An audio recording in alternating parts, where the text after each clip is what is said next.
Hey guys, it's Keely.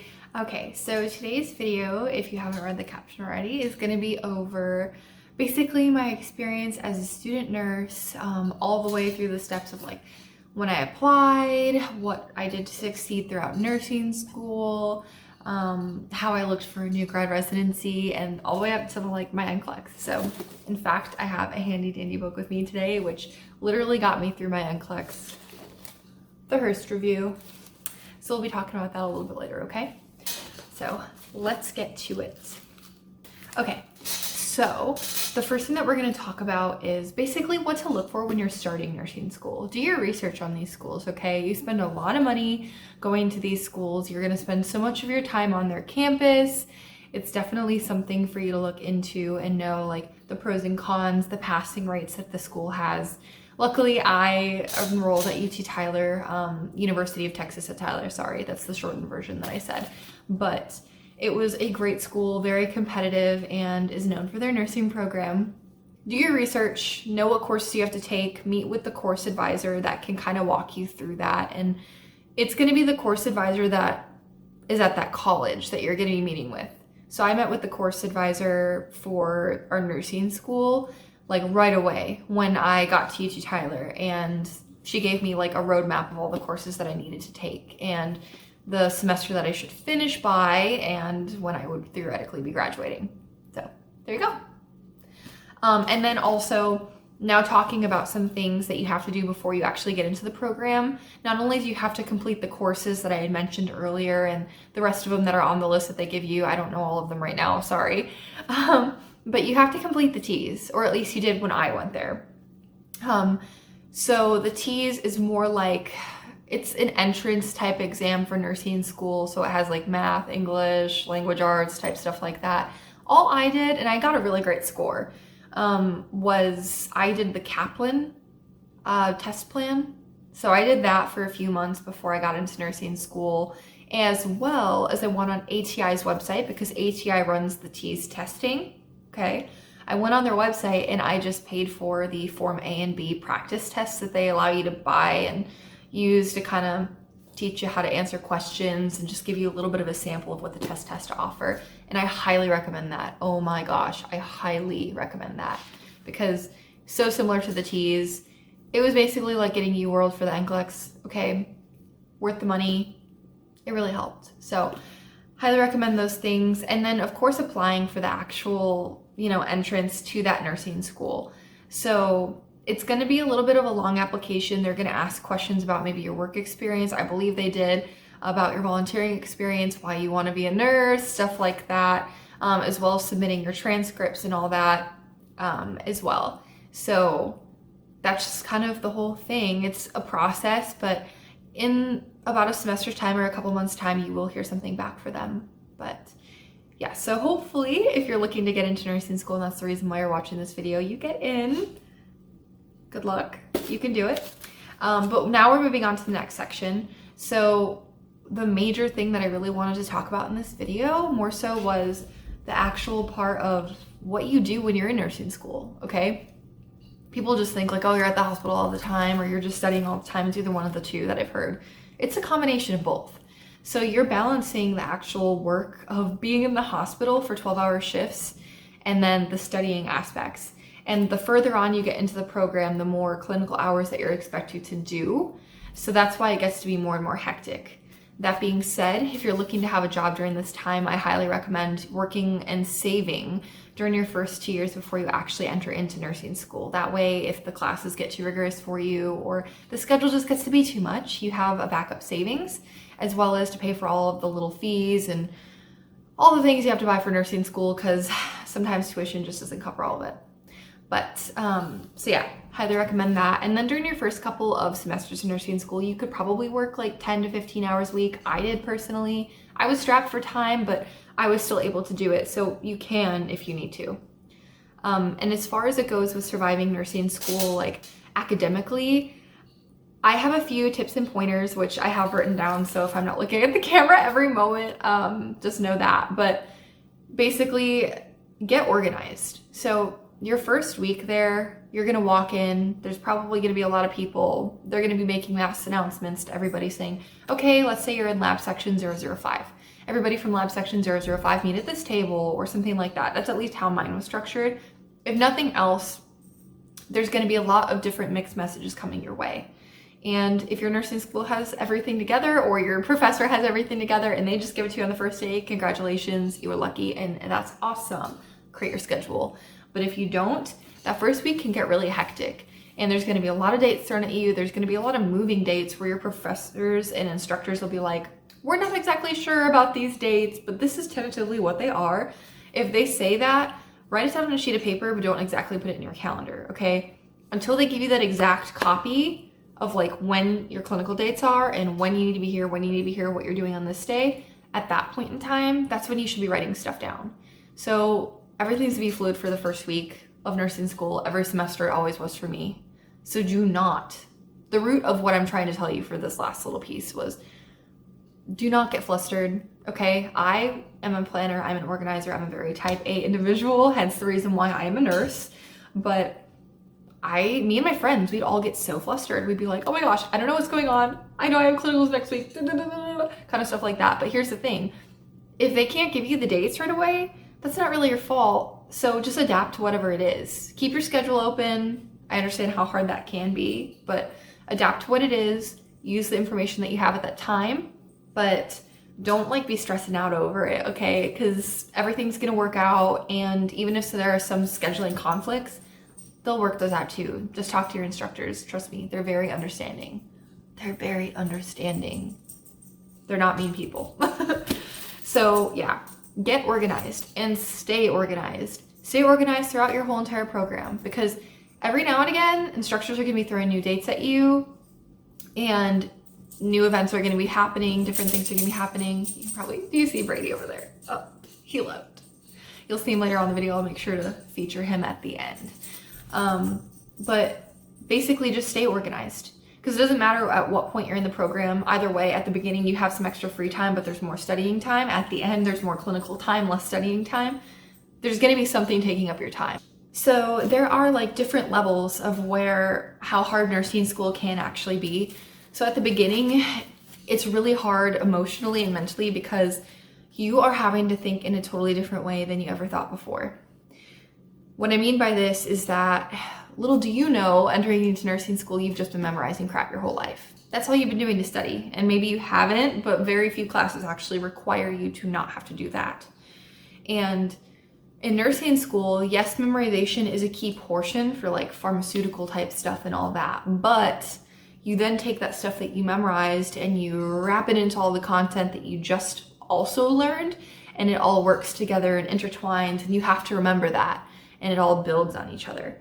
So it's like interactive, and you have to remember all of it and know how it works together, if that makes sense. So just memorizing definitions and just memorization isn't going to work.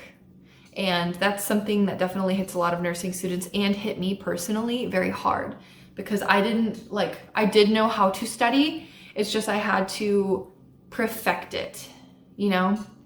I had to perfect it, and I had to realize, you know, I need to have clinical type thinking at this point and not just have like the standard way of learning and thinking. And that was really hard to wrap my head around, especially when you start answering questions for tests in nursing school. All of them are like set in like that frame of mind as opposed to what you used to be asked. So, for example, a book will talk about respiratory distress. And, you know, if you're looking at other way classes used to ask you about stuff like that, you'd be asked, what is respiratory distress? That's all they'd ask you on those tests probably for like A and B and other things like that. But here, you're gonna see in nursing school, they're not gonna ask you what is respiratory distress. They're going to give you signs and symptoms. They're gonna give you a situation. They might give you a person and what's going on, and, you know, saying like, oh, they have respiratory distress, and they'll probably tell you if they do, or sometimes they don't, and they're gonna be like, what do you do now? And that's where it gets you. So that's how you have to know the basis of everything, and then we'll go from there. And that's what I mean by that. So that's why studying is so dang important. You need to set a time for studying. And honestly, it's 4 to 6 hours a day, if I'm being entirely honest, for nursing school. Maybe not for the first semester, but studying is a huge and key portion of that. And honestly, it got to the point in nursing school where I actually, instead of scheduling studying time, I had to schedule myself time to have social time. And that's not even me being like a hermit in my house, not wanting to leave. No, that's like a real thing that me and my friends actually talked about. Like, we had to schedule time with one another because it literally got to a point where we were just so caught up in studying all the time that we have to be like, okay, this Friday we're going to go get margs at Fuzzy's. Like, that's what it was. And you have to actually set that in your calendar, or else you're going to be so busy with studying that you aren't going to see people. And that's not okay, because that's not good for your mental state. And that also plays into self-care, which is my next thing. Okay. Self-care is very important. Self-care can be a hot bath. It can be journaling, writing your goals for the day, making a mood board. Like, it can be anything you want, girl. It can be, going on a run, exercising. That's something that I really did a lot. And just taking time for yourself. It can even be a nap, okay? Napping in nursing school was something I cherished, because it was a moment, like, and this sounds really sad, but it was a moment that I could take a step away from the world and just go sleep and get some nourishment there, but also just not have to be present with studying. That's, it can get that rough sometimes, but sometimes a good nap really just helps so well. Like, it helps and does wonders.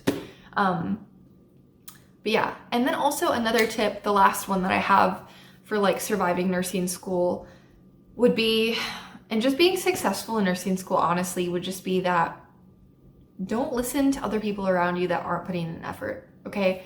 Everybody wants, for some reason, ever since high school, I've known people that have been like, oh, I only studied this much and I got this grade on the test, yay, and everybody like applauds them. But here's the thing, in nursing school, that's not really a thing. And I did meet some people that did do that kind of stuff, and they weren't as successful, if I'm just being honest.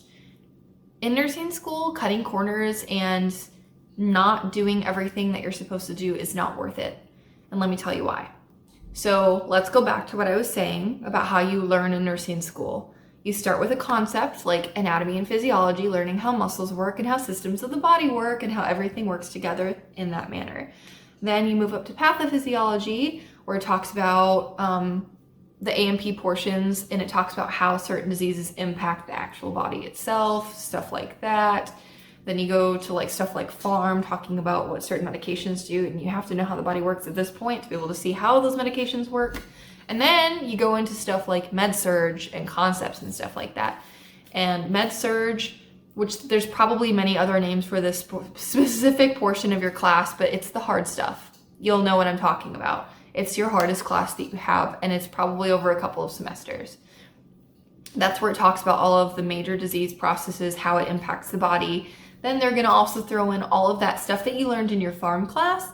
That's going to be thrown in with all the medications that you're going to need to know what to give and such like that.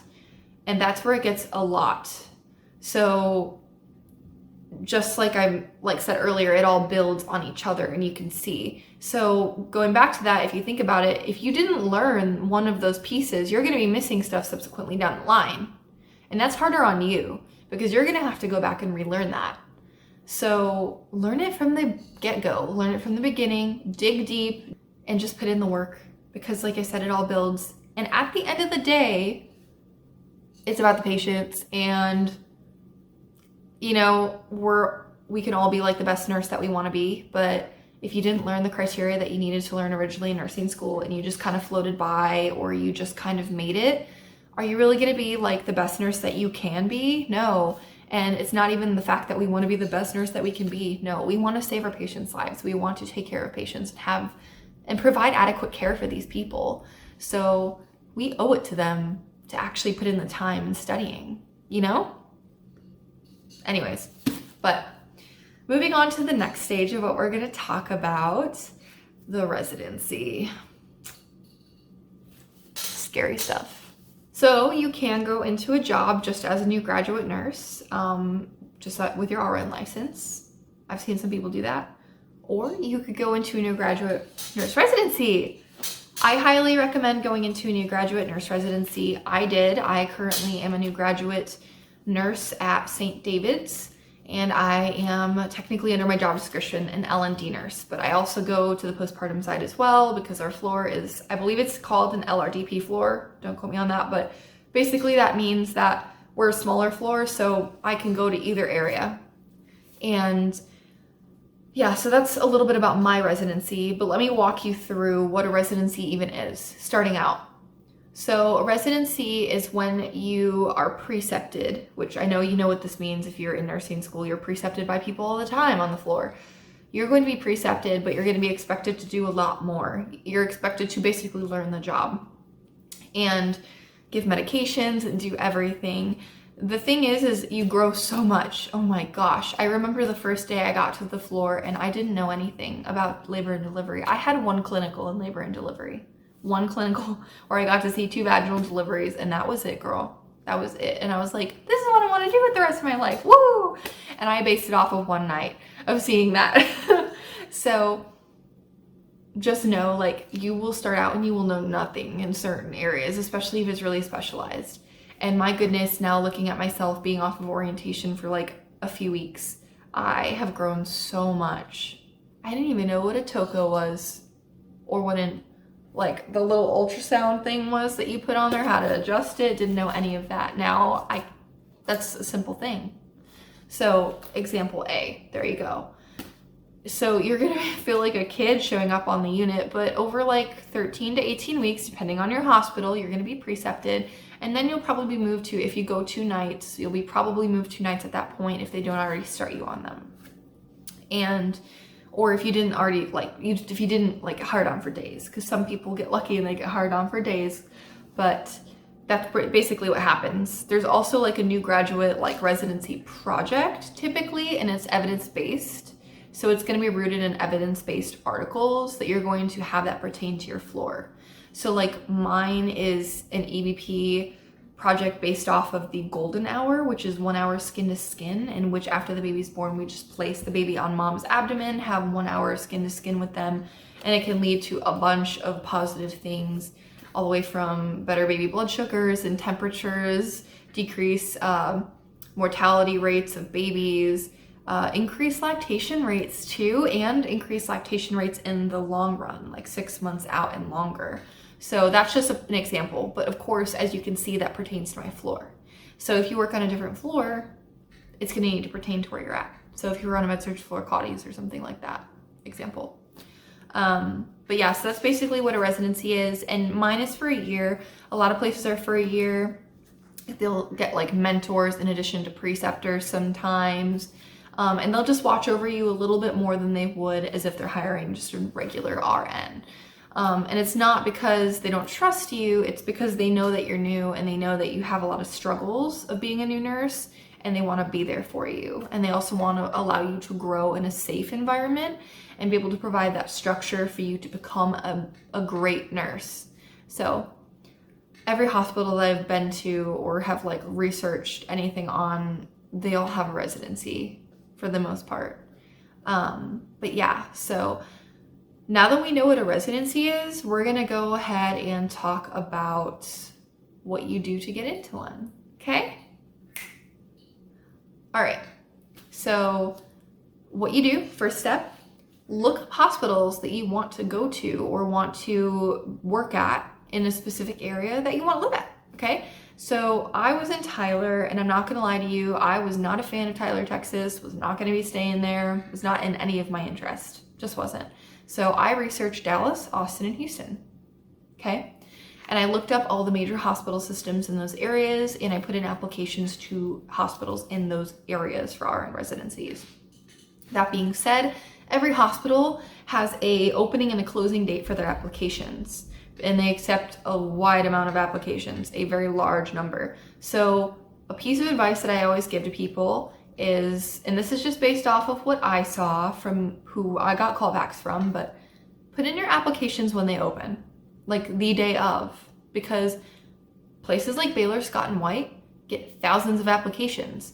And yes, they go through all of them, but here's the thing. If you stand out to them in the first portion and this is just my logic, I don't know if it's exactly true, don't you think if you stand out in the first portion that you'd be more apt to get a job than somebody coming down the road who would stand out, but they just already have filled all their positions or already have all the candidates that they are interested in looking at? You know, so put in your applications early, like the day that they open up. That being said, when you research all these hospitals, look on their websites to see when their new residencies, like their applications, do open, and put those in your calendar. Also, you're going to want to, a few months ahead of time, so like midway through your actual nursing school experience, get with your career advisor. I did this and it helped so much. Basically, what I did with my career advisor is I had made a template for my resume. I came to her with one already. If you don't know what to do, go to them and ask them about it. They have plenty of them to give you. But I already made one and she edited it. I did another one, she edited that one too, and then finally my third draft was my actual one that I used for these jobs, as well as a cover letter. Make a generic cover letter. I honestly made a generic cover letter because I knew the specialty that I wanted to get into. So you can make one and give it to your career advisor, have them look it over, and they will point out things that like people don't want to see and things that they do want to see and things that you should put more of in there. So they are immensely helpful, and your university pays to have them there. So you're paying to have them there. Use your resources. It really helps. And later on down the line, I even used my career advisor to do a mock interview. I'm telling you, they are full of resources. Use your resources at your university, and I promise you, you will get your jobs like a lot easier than somebody who's just doing it all by themselves. So lastly, we're gonna go ahead and talk about the NCLEX, okay? The NCLEX, which is why I have that handy dandy book that I showed earlier. That is the Hearst review, okay? So I took the NCLEX, mind you, let's take it back a notch. I graduated in May of this year, 2020. COVID hit in February, March, woo! So I had a rough last semester of college, and I luckily was able to get in for my interview and stuff right before they started shutting all of that down and canceling interviews, and it got really messy afterwards, but for everybody else. But I luckily was able to get in for my interview.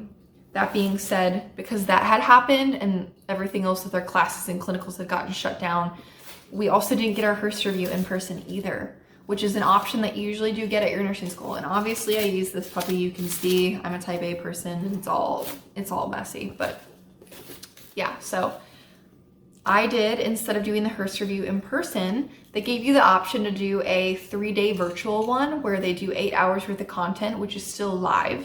It's just like you're not in a classroom with your your other people that you went to school with, and you're not sitting there at school doing it. Instead, you're just at home on your computer. I chose to do the at your pace version, which was just the same amount of money, or maybe even cheaper, I believe. And basically it allowed you to have like a month or two's access to all of the coursework that they would have gone through, and everything is in videos for modules, which I liked more. Because here's the thing, they jammed 3/4 of this book into those 3 days. That's ridiculous. Which is attainable for some people, but your girl here, I would have just found that to be too much. I would have been like, oh my gosh, and would not have gotten everything out of it that I needed to. I am so thankful that I went with it like at your own pace thing. So if you're reading, like if you're like listening to this right now and COVID is still happening and you need to do Hearst, do it at your own pace and do like a module or 2 a day, okay? That's all you gotta do. And even with me doing a couple modules a day, like 3 or 4 max, I literally, which took me hours after doing the whole process of everything they wanted me to do in itself, it took me about a week and a half. But let me tell you, I retained a lot of that, if not like 75% of it.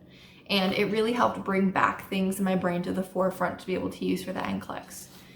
Then, not only do they want you to go through and watch the videos, you fill in stuff in this fancy dancy book and do like some questions that you answer after each module that pertain to those specific sections. It's very effective. I highly recommend Hearst. So finish that. Now, the main thing that I want to touch on about Hearst is the content. The Hearst book, like itself, is the holy grail. And after you complete the videos and after you like fill everything in. You can read it through as many times as you want. After I completed all the content and like was into the UWorld questions, which I'll get to later, I would review the book like a couple modules a day at a time and just read it out loud like I would study for nursing school, like the processes, like talk about respiratory distress, like, and I'd go from there. And if I couldn't go from there and talk about the topics, then I was not ready. So that's what I'm saying. Go through the book over and over and over. It is your holy grail item, as well as the content that you initially study. And that's what I have to say about Hearst. So worth the money, so worth the money. And some people only did Hearst and passed. I did Hearst and UWorld. I did a combo of each because that's just how I felt more comfortable. And if you're a type A kind of gal like me who has like, not that I have testing anxiety per se, like I don't freak out when I get in the testing area. I mean, I do, but like not any more than the average person. But if you're the kind of person that will fail at tests, if you don't feel prepared, then do what I'm doing, or do what I did, which is the Hearst first for the content. Then after I finished the Hearst, I went and did UWorld, okay? So UWorld is a question bank. So it's different than Hearst. Content is what Hearst's about, but since UWorld is a question bank, it's going to really help you like see like what the screen would look like on the NCLEX and see like how the questions are structured a lot more than the Hearst would, in my opinion. And they also give really, really, really great rationales too. So not only did I already have the foundation of nursing school, then I built that foundation of Hearst, and then I went to the UWorld questions, but I got 2 practice tests for each. So I got 2 for Hearst, which I did at the completion of the content for Hearst to make sure that I was ready to move on from this content. And then after I did the UWorld questions, a few days before my NCLEX, I took one of each of the 2 practice tests for the NCLEX on there. And let me tell you, after taking the NCLEX, UWorld questions, their practice test, like the way it's structured and the way the screen looks, is the most similar thing. It was almost eerie. So do that, and like it's so worth it, honestly, truly. But those 2 things combined really helped me, and they had restructured the NCLEX right when I had started taking mine, like right when they got like our semester going and that kind of thing. So it wasn't like 200 and something questions anymore. It was only 180, I believe, that was available for you to take, or 185, something to that effect. It was almost like decreased by half. And they also decreased the limit for the amount that you could get like right base level, so before your test cut off. And it used to be, I honestly don't know the number that it used to be, but I think that the new one was 65 questions. Don't quote me on that. All I know is that when I took the test, I stopped at the minimal amount of questions that I could. So, and I passed, which tells you right there, Hearst and UWorld worked. And it does not mean that the test was not hard. The test was still definitely hard. That's just what the NCLEX is. It pushes your limits and it wants to know how much you know. So if your test is hard, that's probably a good thing, but you know, that's just the name of the game. And then with residencies, something that I didn't mention that I want to add now is that you don't think about this until it's a little bit too late, but get some work history in there, like before you even start nursing school, as well as the beginning of nursing school, because you want to still have some recent work history to show your future employer.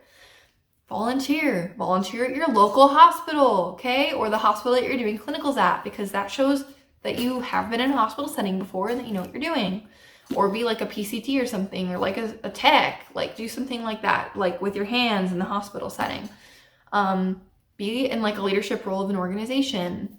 That really looks good too, like a president, vice president, like social marketing kind of type stuff like that. Like that looks really good. Treasurer, you know, historian, whatever you want to be. But involve yourself in things that make you stand out from the rest of the pack, because everybody's going to have clinical experience, but it's those little individual branches that everybody throws out there is what makes those nurse managers look at it and say, what could they bring that this person couldn't bring? Okay. And then definitely stuff about the NCLEX. Study well, allow yourself, for like giving like a time frame for the NCLEX, allow yourself at least a good month to 2 months to study.